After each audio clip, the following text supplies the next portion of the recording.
Salut, aujourd'hui on va parler d'amour. Vous connaissez forcément ce bon vieux débat, est-ce que les opposés s'attirent ou est-ce que ceux qui se ressemblent s'assemblent? Verdict, juste après le Loïc générique. Donc d'après la science, qui se ressemble s'assemble, le débat est terminé, on peut arrêter la vidéo là, voilà. Mais ça pourquoi?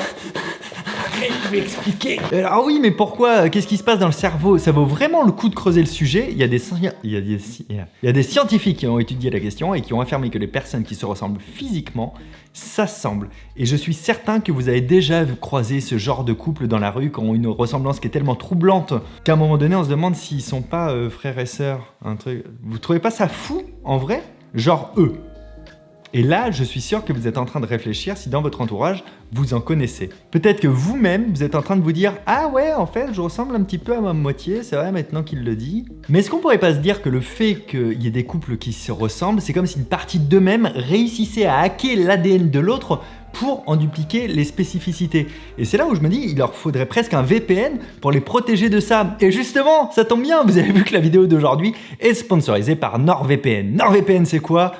Vous savez ce que c'est, mais je vais le redire. C'est le VPN, élu meilleur des VPN lors des Best VPN Awards 2019 et 2020, parce que oui, il y a des concours de VPN faits par VPN Mentor et PC Mag. L'utilisation de NordVPN, c'est super simple, c'est pour toutes les applications, que vous ayez déjà utilisé un VPN ou non, leurs serveurs sont extrêmement rapides et vous pouvez avoir jusqu'à 6 appareils connectés sur un même compte. Vous pouvez même l'utiliser en double VPN si vous voulez chiffrer le chiffrage. Mais du coup, ça sert à quoi NordVPN? Ça vous sert à surfer avec plus de sécurité quand vous êtes sur des Wi-Fi publics, par exemple dans un bar, dans un train, en voyage, à l'hôtel, dans une bibliothèque, mais aussi à contourner les géorestrictions pour regarder depuis chez vous des programmes étrangers ou des programmes français quand vous êtes à l'étranger. Bref, c'est utile. Si un VPN vous intéresse, il vous faut NordVPN. Et pourquoi? Parce que vous avez la garantie 30 jours satisfaits en remboursé, parce que le service client de NordVPN est dispo 24 heures sur 24, 7 jours sur 7, et surtout parce qu'avec l'offre Christmas Deal, si vous passez par mon lien qui est en description avec le code Fabien Licard, vous avez tout ici, vous recevrez 4 mois gratuits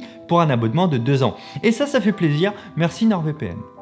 En 1987, il y a un psychologue de l'université du Michigan qui s'appelle Robert Zajonc. Il a réalisé une étude selon laquelle les couples mariés pendant 25 ans se ressemblent de plus en plus physiquement au fil du temps.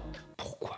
C'est vraiment ce qu'il s'est dit, pourquoi. Il a donc mené une expérimentation qui est basée sur 12 photos de couple au moment de leur mariage et une photo de ce même couple mais 25 ans après. Et Robert précise que tous les couples étaient blancs, vivaient dans le Michigan ou dans le Wisconsin et qu'ils avaient entre 50 et 60 ans au moment de la deuxième photo, donc 25 ans après. La conclusion de ce cher Robert est sans équivoque, les couples se ressemblent, du moins se ressembleraient au fil du temps, en raison d'un mode de vie commun, d'une alimentation plutôt similaire et surtout des émotions partagées. C'est-à-dire que, au fur et à mesure de leur vie commune, ils vivent les mêmes choses en même temps, ce qui génère les mêmes émotions, donc les mêmes choses sur leur visage, donc les mêmes rides aux mêmes endroits. Tout ça, au final, serait susceptible de façonner le visage des deux personnes du couple. Ça aurait une incidence sur le contour du visage et donc sur certains types de rides, comme si on imitait les expressions faciales de son conjoint. Et on aurait aussi tendance à adopter le même langage corporel, la même gestuelle, les mêmes intonations que la personne avec qui on partage sa vie. D'après cette étude aussi, plus le couple est heureux, plus les amoureux seraient susceptibles de se ressembler physiquement au fil du temps. Robert a ajouté, vous souriez tous les deux parce que vous vous sentez bien, et vous vous sentez bien parce que vous souriez tous les deux. Attends, parce que ça marche, parce que du coup, moi si je traîne beaucoup avec toi, c'est-à-dire qu'au moment je vais finir par te ressembler, parce que ça m'arrange pas des masses en fait. Pourquoi? Pourquoi ça t'arrange pas? Parce que je suis un peu plus grand. Ah, t'as peur de te tasser? Non mais ça je comprends. Mais en fait ça marche que sur les couples amoureux. Ah d'accord. Cette théorie, elle a été approuvée par le psychologue suédois Olaf Danberg, qui a mené une petite expérimentation sur quelques volontaires. L'essai était très simple, mesurer les niveaux de tension dans les muscles du visage des volontaires, auxquels on a montré des photos de visage exprimant une émotion en particulier, colère, tristesse, etc. La plupart des volontaires agissaient par mimétisme. Lorsqu'ils voyaient un visage en colère, leurs muscles de leur visage copiaient cette expression. et exprimaient de la colère à un faible degré. À l'œil nu, c'était quasiment pas visible, mais les machines ont pu détecter cette micro-expression. Donc c'est un mimétisme naturel qu'on a, c'est ce qui permet aussi au cerveau de comprendre les émotions de l'autre que de reproduire un petit peu ses muscles faciaux. Le mimétisme, c'est un signe d'empathie qui déclenche des substances chimiques à l'intérieur du cerveau, comme si la personne vivait l'émotion de l'autre pour donc mieux comprendre ce que l'autre ressent. Et selon Robert, les couples partagent tellement d'expressions et d'émotions similaires au cours des événements heureux et malheureux qui traversent dans leur vie, qu'ils ont tendance après à se ressembler. Lors d'une émotion, les muscles qu'on a sur le visage se tendent ou se détendent. Il estime que cela est susceptible de resserrer les artères, les veines du visage et donc d'augmenter le flux sanguin à certains endroits. Ce flux sanguin va déclencher des substances chimiques dans le cerveau, substances étant responsables de certaines émotions et les changements seraient donc aussi à l'intérieur. En d'autres termes, quand vous voyez votre partenaire qui sourit, vous souriez en retour. Ce sourire produit une contraction des muscles de votre visage qui appuie sur les veines. Le flux sanguin sera alors modifié jusqu'à déclencher un état émotionnel semblable à celui de votre conjoint. Si notre cher Robert, je ne sais pas pourquoi je dis cher Robert, j'ai envie, est déjà ultra convaincu, il y a d'autres scientifiques qui sont restés très sceptiques face à sa publication et à ma capacité d'articuler. Paul Ekman, par exemple, psychologue à l'université de San Francisco, que vous connaissez très bien sur la chaîne parce qu'on a parlé de lui environ 1000 fois ou 1200 fois sur la chaîne, a déclaré « Les expériences de la vie courante au fil des ans peuvent modifier la musculature faciale et les rides, ce qui entraîne une plus grande ressemblance, mais il n'y a aucune raison de croire que cela ait un rapport avec le flux sanguin vers le cerveau. » D'autres psychologues ont aussi fortement contesté la théorie de Robert, jusqu'à ce que l'un d'entre eux, Allen Friedland, un psychologue de l'université de Pennsylvanie, a écrit une critique très détaillée de cette théorie. Il y avait une clé? Je l'ai pas. Une clé? Pennsylvanie? Clé Pennsylvanie? Non, une clé. Allen. Donc Robert, il s'en prend plein la tête, tout le monde s'en prend à lui, mais Pimpin, Tim McCorn et Michal Kosinski... Non, pas du tout. Mais moi, ça me fatigue les noms des chercheurs, je te jure. Les psychologues, les chercheurs, il y a rarement un Jean-François Durand. Il n'empêche que ces deux chercheurs de l'université de Stanford aux États-Unis se sont penchés sur l'étude de Robert et ont réfuté aussi la théorie selon laquelle les couples se ressemblent au fil du temps. Mais il faut savoir que l'étude qui avait été réalisée par Robert a été faite sur un échantillon qui est très faible, seulement 12 couples, donc il n'y a rien de très probant. En effet, scientifiquement parlant, l'échantillon est trop faible. Donc les chercheurs de Stanford sont plutôt partisans du fait que les couples se choisissent en fonction des similitudes physiques. Et ça, dès le début de la relation. Pour eux, inconsciemment, on aurait tendance à être attiré par quelqu'un qui a les mêmes traits physiques que nous, comme si on était à la recherche d'un visage familier, de quelqu'un qu'on connaît. Et ils ont mené une petite expérimentation grâce à la technologie moderne. Ils ont publié leurs résultats en octobre 2020, donc c'est très très récent et c'est très intéressant. Petit aparté, il faut savoir que ces chercheurs vont aussi étudier la question, est-ce qu'il est possible de deviner le nom d'une personne simplement en examinant son visage ? Du coup, ça tombe bien, je m'étais servi de cette étude pour faire une vidéo sur le sujet et je vous la partagerai à la fin de la vidéo, c'était sur l'effet Dorian Gray. Bref, ils ont parcouru des tas et des tas de journaux, de sites internet à la recherche d'avis d'anniversaire, de mariage et ils ont réussi à constituer une base de données de photos de 517 couples prises dans les 2 ans suivant le mariage et entre 20 et 69 ans plus tard. À noter que tous les couples sélectionnés étaient blancs et hétérosexuels. Les chercheurs n'avaient pas pu recueillir assez d'images de couples homosexuels ou mixtes pour en faire une base de données. Voici ce que les chercheurs ont mis en place. Ils ont créé 2068 combinaisons qui ressemblaient à la chose suivante. En haut, l'une des deux personnes d'un couple.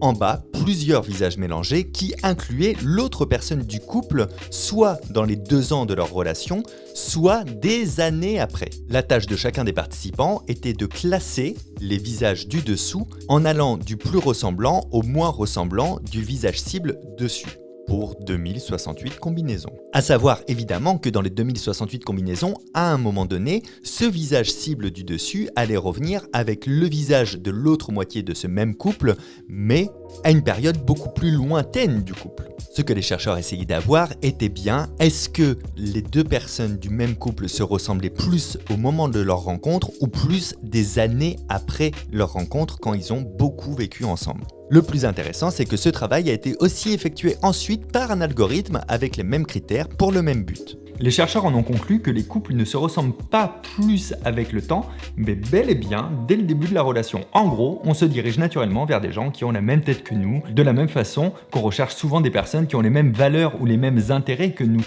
Du coup, Loïc, tu comprends bien le titre de ma vidéo. L'amour se trouve peut-être devant le miroir. Tu vois ? Sauf si j'ai décidé de prendre un autre titre de vidéo. Lucie Vincent, une docteure en neurosciences, a dit d'ailleurs que si on nous demandait de décrire le partenaire de nos rêves, on dirait jamais qu'on voudrait quelqu'un qui se rapproche le plus possible de nous-mêmes. Et pourtant, selon les données sociologiques, c'est bien lui qu'on recherche et qu'on trouve parfois. Bah, là, ça allait. Lucie Vincent. Lucie Vincent, ça allait. C'était plutôt sympa à dire. J'avais un côté Francky Vincent, là. Attends, Association d'idées. Elle dit aussi que ce phénomène est universel. Dans tous les pays du monde où l'on a procédé au relevé des données, on a observé que les couples se ressemblent bien plus que deux personnes prises au hasard dans la rue. C'est vrai aux États-Unis, c'est vrai aussi en Angleterre, en Corée, en Suède, même au Canada. Au-delà de vouloir rechercher donc des traits familiers, c'est selon elle une peur de l'inconnu qui nous fait faire ça. Parce qu'on accorde plus facilement notre confiance à quelqu'un qui nous ressemble physiquement et dans lequel on se reconnaît un peu en mode on fait partie de la même tribu. D'ailleurs, d'autres chercheurs s'étaient déjà penchés sur la question de la ressemblance physique et c'était en 2012, en France, à l'université de Montpellier, il y avait des volontaires masculins qui avaient participé au test suivant. Choisir le visage féminin le plus séduisant parmi des photos qui leur étaient montrées.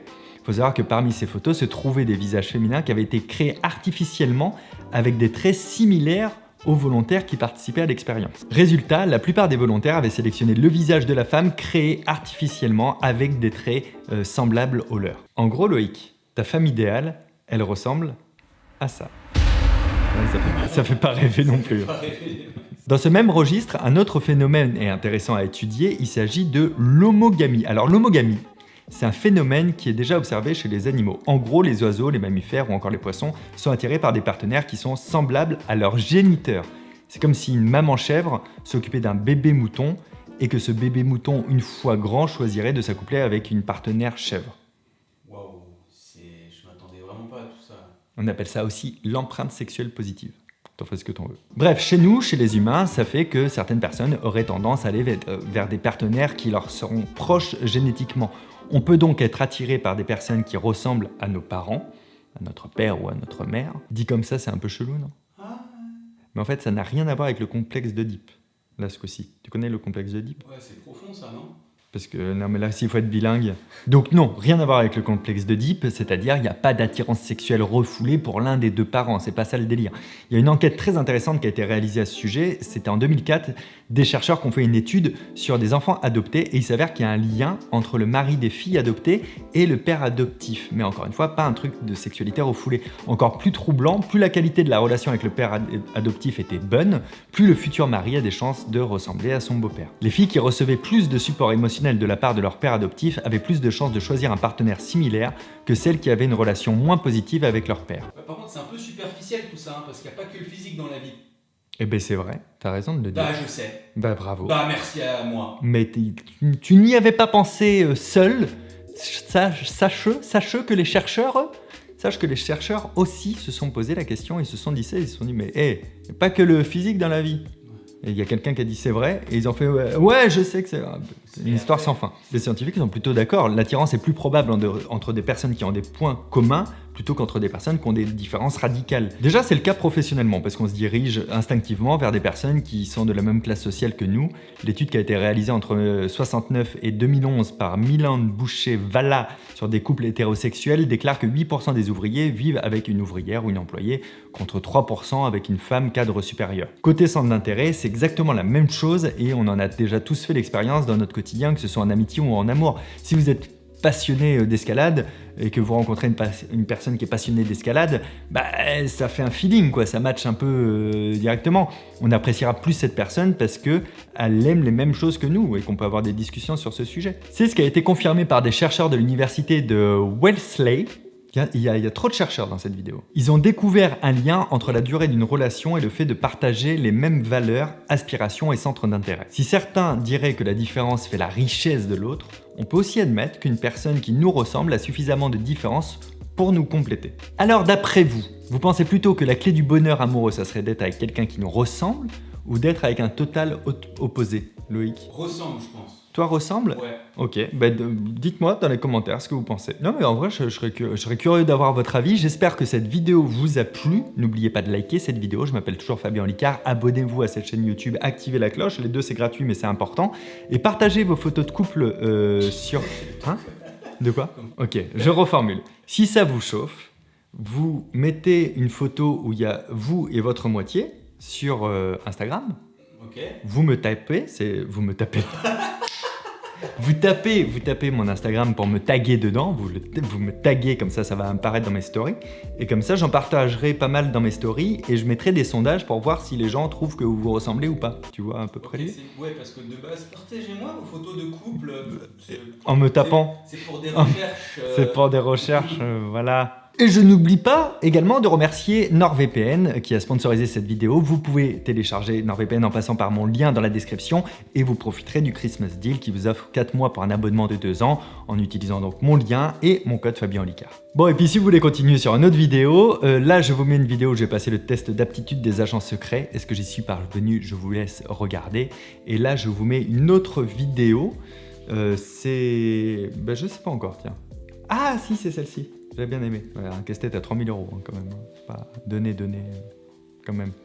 Ah oui, et puis Loïc et moi, nous voulons nous associer pour vous souhaiter une bonne année. C'est dans 2 jours, la bonne année. Eh ben, bonne année à vous dans 2 jours. Bonne année.